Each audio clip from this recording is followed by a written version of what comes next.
Hello students, आज हम पढ़ेंगे चैप्टर फर्स्ट का 1.4 एक्सरसाइज।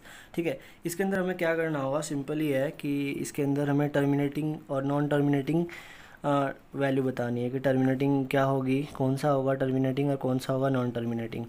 तो हमें सिंपली अगर सपोज़ दैट अगर हमें 1/2 देखना है कि ये जो नंबर है पूरा का पूरा ये टर्मिनेटिंग है या नॉन टर्मिनेटिंग है। टर्मिनेटिंग का मतलब समझ लेते हैं। टर्मिनेटिंग का मतलब ये होता है कि कोई नंबर पूरा पूरा में दिख जाए, वो डैश डैश फॉर्म में ना हो या इनफाइनाइट तक करना जाता रहे, या उसकी वैल्यू जो है वो एक पॉइंट के बाद रिपीट ना हो।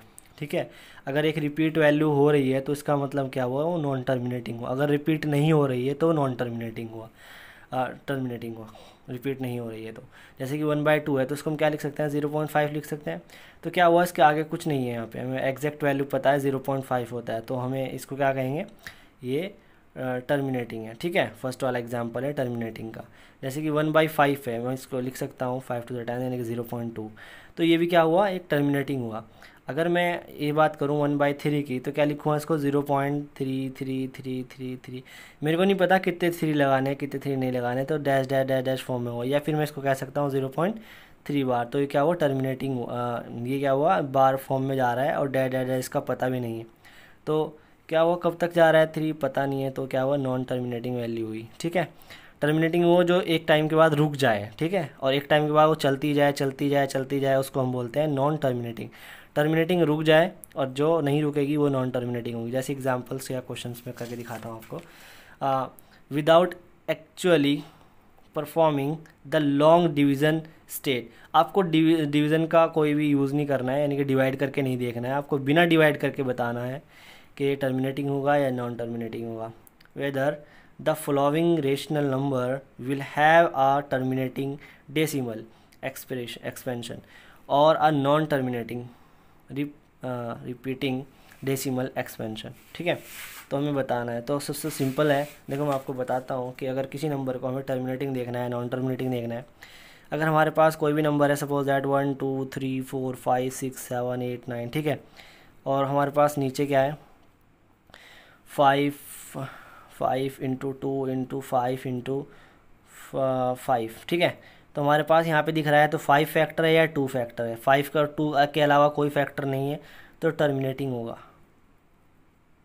ठीक है। और अगर यहाँ पे 5 और 2 के अलावा यहाँ पे 3 होता, 7 होता या कुछ और होता, ठीक है, 8 होता तो भी चल जाता, यानी इसका मतलब 8 को क्या लिख सकते हैं, 2 इंटू 2 इंटू 2 लिख सकते हैं ना।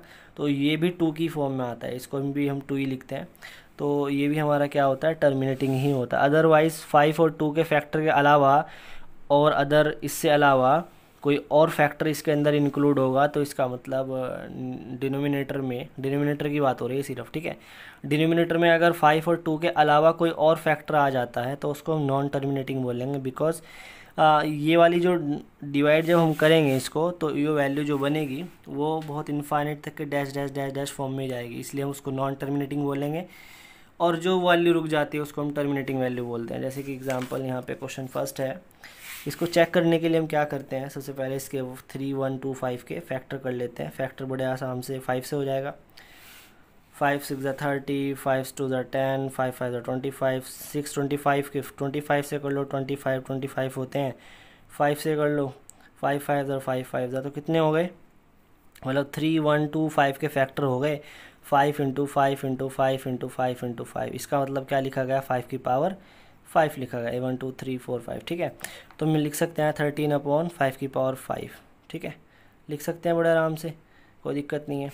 तो हम इसको बोलेंगे, ठीक है भाई, तो हम इसको बोलेंगे द डिनोमिनेटर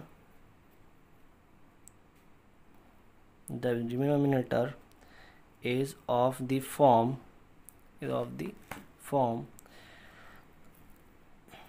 5 की पावर m, 5 की पावर m, hence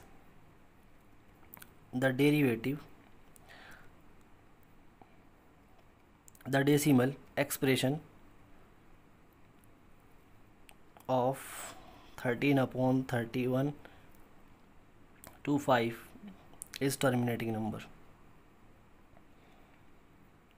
ओके, ये क्वेश्चन कंप्लीट हो गया। नेक्स्ट क्वेश्चन है यहाँ पे 17/8। तो 8 के कितने फैक्टर होंगे, 2 इंटू 2 इंटू 2, तो डिनोमिनेटर क्या बना, इसका डिनोमिनेटर बना 2 इंटू टू इंटू टू, 2 की पावर 3 बना 8, 17 अपॉन 2 की power 3, hence denominator is factor of 2, ठीक है। तो हैंस 17 अपॉन 2 की पावर 3 इज डेसिमल। कौन सा नंबर होगा ये टर्मिनेटिंग होगा, ठीक है, टर्मिनेटिंग। ओके, 64 अपॉन 455, तो यहाँ पे 455 के फैक्टर जब हम करेंगे कितना बनेगा, फैक्टर करके देख लेते हैं, ठीक है, फैक्टर करके देख लेते हैं 455 के 5 से, 5 9 ज़ा 5 1 ज़ा 5, 91 के फैक्टर कितने होते हैं,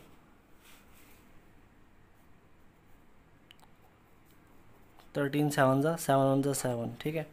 455 के फैक्टर हो गए 5 इंटू 13 इंटू 7। तो यहाँ पे जो डिनोमिनेटर है कितना है, 5 इंटू 13 इंटू 7 है। तो जब यहाँ पे डिनोमिनेटर ये आ गया है तो हम कह सकते हैं 64 अपॉन 455 इज़ नॉट क्या denominator terminating, is not terminating, ठीक है, नॉट टर्मिनेटिंग होगा। नेक्स्ट क्वेश्चन देख लेते हैं इसी तरीके से। 15 अपॉन 60,000 है, 16,000 है, तो 16,000 के कितने फैक्टर होंगे, 2 2 ज़ा 4, 2 2 ज़ा 8, 8 2 ज़ा 16, 16 हो गए, और 0 0 0 के 5 2 ज़ा 10, 5 2 ज़ा 10 एंड 5 2 ज़ा 10, 5 2 ज़ा 10 हो गए। और इसको हम कह सकते हैं, ठीक है, तो यहाँ पे 1 2 3 4 5 6 7, तो 2 की पावर 7 इंटू 5 की पावर 2, 2 की पावर 7 इंटू 5 की पावर 2, एंड यहाँ पे भी 2 और 5 के फैक्टर दिख रहे हैं। तो 15 अपॉन 60,000 क्या होगा, टर्मिनेटिंग हो गया। यहाँ पे नेक्स्ट क्वेश्चन है 29 अपॉन 343, तो 343 के जो फैक्टर होते हैं वो क्या होते हैं, 7 इंटू 7 इंटू 7 आप करके देख सकते हो। 343 इक्वल्स हो गया 7 इंटू 7 इंटू 7, तो हम यहाँ पे 29 अपॉन 343 को भी क्या कहेंगे, non terminating, non, because denominator is not factor of 2 की पावर m एंड 5 की पावर n, अदर दैन 2 की पावर m, 2 की पावर 5 की पावर n से भी अदर हमारे पास फैक्टर आ रहे हैं, तो हम कहेंगे कि ये जो नंबर है वो नॉन टर्मिनेटिंग है। क्वेश्चन नेक्स्ट है, यहाँ पर 23 अपॉन 2 की पावर 3, 5 की पावर 2 है, तो ये भी क्या हो जाएगा, टर्मिनेटिंग, ठीक है, ये भी टर्मिनेटिंग हो जाएगा, ये नॉन टर्मिनेटिंग, ये नॉन टर्मिनेटिंग हो जाएगा, ठीक है। ये क्या हो जाएगा 6 अपॉन 15। अब हम यहाँ पे 6 अपॉन 15 को ऐसे नहीं कह सकते हैं, 5 इंटू 3 15 हो गया, बट लेकिन 3 तो यहाँ पर फैक्टर में आना नहीं चाहिए था, लेकिन यहाँ से 3 कट तो रहा है, 3 2 ज़ा 6, अब 2 अपॉन 5 है, तो 2 अपॉन 5 हो गया ना, तो 5 क्या हो गया, 5 फैक्टर में है, तो यहाँ पर भी हम उसको टर्मिनेटिंग बोल लेंगे। ओके, टर्मिनेटिंग हो गया। जैसे कि नेक्स्ट क्वेश्चन में 35 अपॉन 50, तो 50 को हम क्या लिख सकते हैं, 5 इंटू 2 लिख सकते हैं। तो हम यहाँ पर 5 और 2 के फैक्टर क्या देख पा रहे हैं, तो हम यहाँ पे लिखेंगे इसको 35 अपॉन 50 इज टर्मिनेटिंग वैल्यू, ठीक है। 77 अपॉन 210, तो 210 की फैक्टर कर लेंगे, 210 के फैक्टर क्या होते हैं, 7 3 इंटू 5 इंटू 2, ये फैक्टर हो जाएंगे इसके, ठीक है। तो अब इसमें भी 7 आ रहा है यहाँ पे, लेकिन 7 कट तो रहा है, 11 टाइम कट गया। अब 3 भी तो आ रहा है, लेकिन 3 तो नहीं कटने का, इसलिए हम क्या उसको क्या बोलेंगे, 77 upon 210 is non terminating, okay, ये नॉन टर्मिनेटिंग।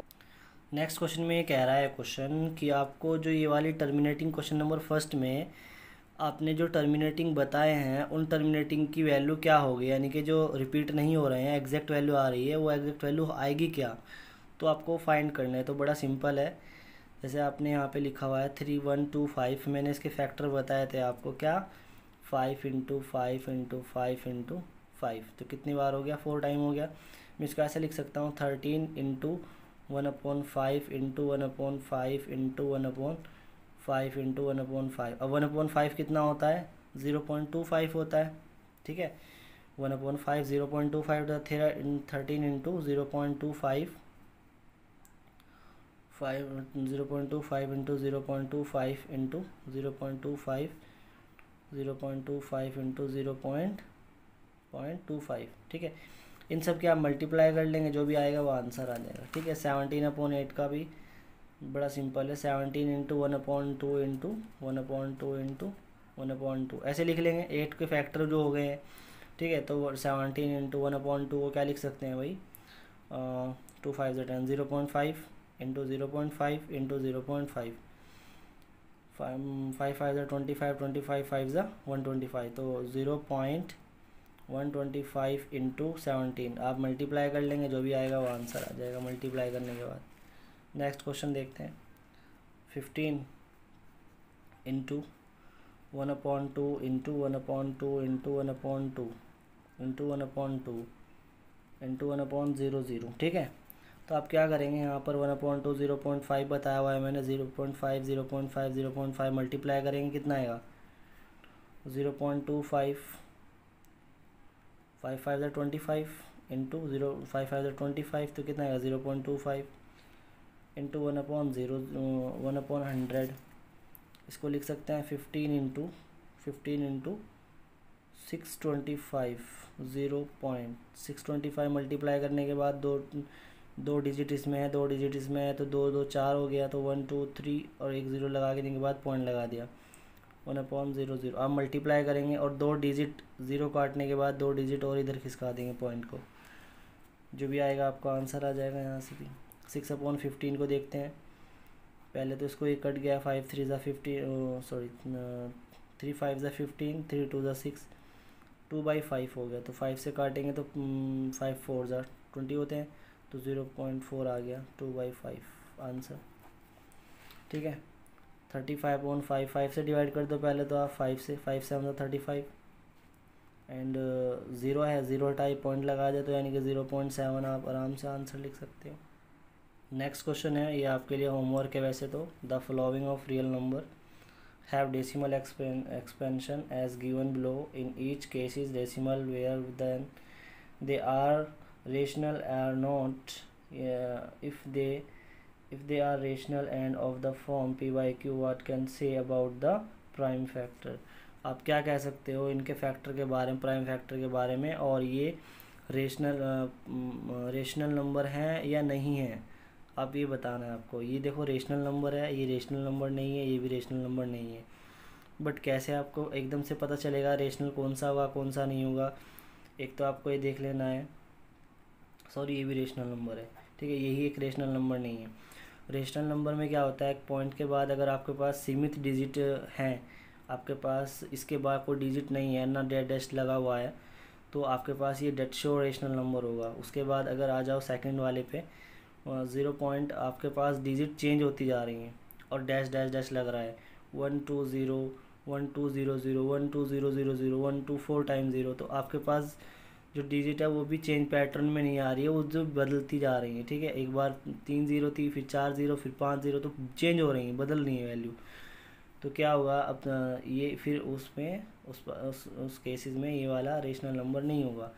थर्ड पे आते हैं, जैसे कि यहाँ पे बार लगा हुआ है, इसका मतलब 1 2 3 4 5 6 7 8 9, ये बाद में भी आएगा, यानी कि 1 2 3 4 5 6 7 8 9 1 2 3 4 5 6 7 8 9 इस तरह से लिखा जाएगा।